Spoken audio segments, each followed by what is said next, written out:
Thank you, dear Pat, Patricia. I want to say that Rena has said about my husband, Richard Tuttle, Richard's art has everything in a woman's work I look for. It's true.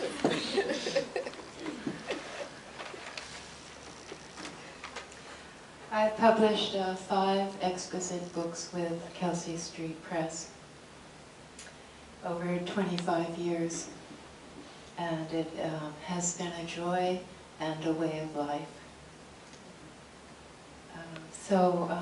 I thought I would begin my reading by reading a poem of Barbara Guess, an early love poem called Parachutes My Love Could Carry Us Higher.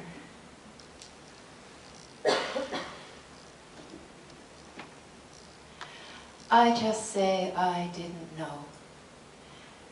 And now you are holding me in your arms, how kind. Parachutes, my love, could carry us higher, yet around the net I am floating.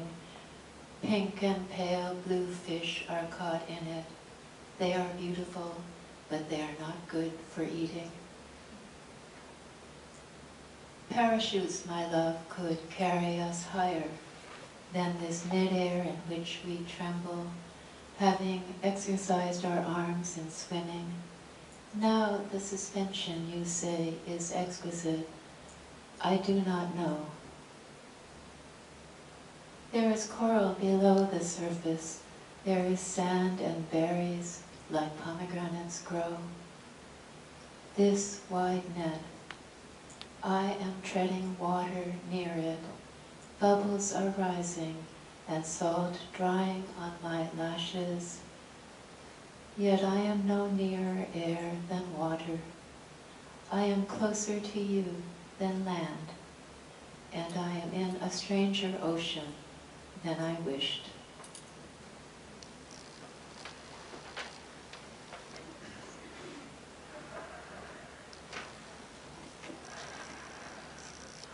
I'm going to read a more recent poem, Hello the Roses.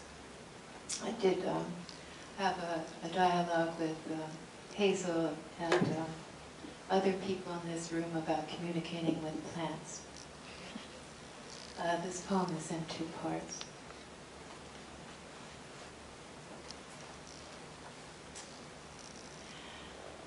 My soul radially whirls out to the edges of my body, according to the same laws by which stars shine, communicating with my body by emanation. When you see her, you feel the impact of what visual can mean. Invisibility comes through of deep pink or a color I see clairvoyantly. This felt sense at seeing the rose extends, because light in the DNA of my cells receives light frequencies of the flower as a hologram. The entire rose, petals and moving air, emotion of perfume, records as a sphere. So when I recall the emotion, I touch dimensionality. From a small bud emerges a tight-wound bundle of baby skin coral petals, held in a half-glow as if by cupped hands. Then petals are innumerable, loose, double, sumptuous, unified. I look through parted fingers to soften my gaze. So slow light shining off the object is filtered. Then with feeling I look at swift color there. It's swiftness that seems still as new light, because my seeing travels at the same speed.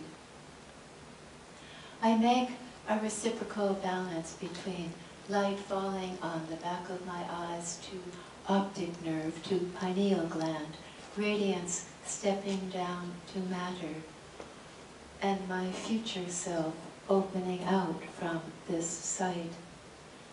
A moment extends to time passing as sense impression of a rose, including new joys where imagined roses I haven't yet seen or seen in books, record as my experience. Then experience is revelation, because plants and people have in their cells particles of light that can become coherent, that radiate out physically and also with the creativity of metaphor, as in a beam of light holographically, that is by intuition, in which I inhale the perfume of the bourbon rose and try to separate what is sense, and what you call memory. What is emotion? Where in a dialogue like touching is it so vibratory and so absorbent of my attention and longing, with impressions like fingerprints all over? I'm saying physical perception is the data of my embodiment, whereas for the rose, scarlet itself is matter.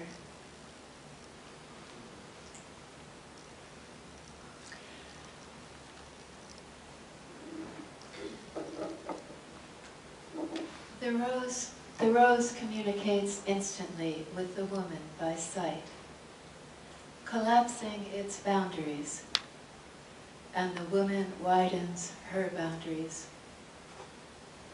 Her rate of perception slows down because of its complexity. There's a feeling of touching and being touched, the shadings of color she can sense from touch. There's an affinity between awareness and blossom. The rose symbolizes the light of this self-affinity. I come to visit drooping white cabbage roses at dusk. That corner of the garden glows with the quality of light I might see when light shines through mist or in early morning reflects off water. I stand quietly and allow this quality to permeate air around me. Here, with a white rose, color is clairsentient. This color in the process of being expressed, like seeing Venus in the day. Walking, I move in and out of negative space around which each rose is engaged, and become uncertain of my physical extent as an object. Look at the energy between people and plants. Your heart moves into depth perception. For depth, read speed of light. I set my intention through this sense of moving into coherence with the biophotons of a plant and generate feeling in response. A space opens and awareness gathers it in.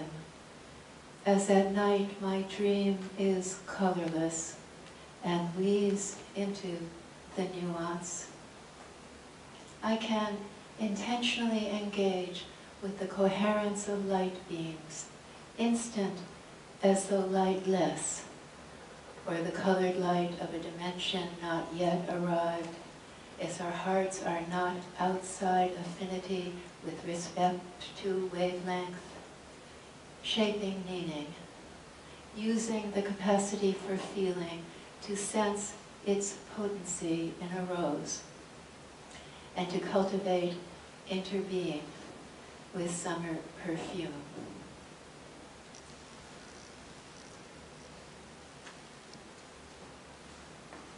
I spent some time thinking about what sacred, the definition of sacred.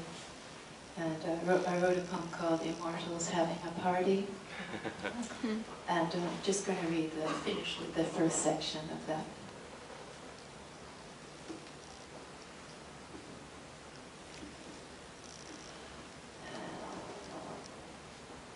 You could be a person, or you could be immortal, a wave in the environment. How to describe energy without matter, without dimension or gods? Through space, the world has passed. A year has gone by. The word for earth, world, is year, which moves in time like water in water. It does not pass. Their word for cosmos is year. We say time contemporary with creation, our births, the birth of our daughter, was constitutively blessed by the presence of gods, say goddess, divines. At our age, world grows into time faster than light, an energy in the medium of love, no quanta, rays, waves, no gods or geomantic force angels, not even ghosts of those who loved us, who were present at the origin, co-creating. Now light without light. Light is reversible. Thank you.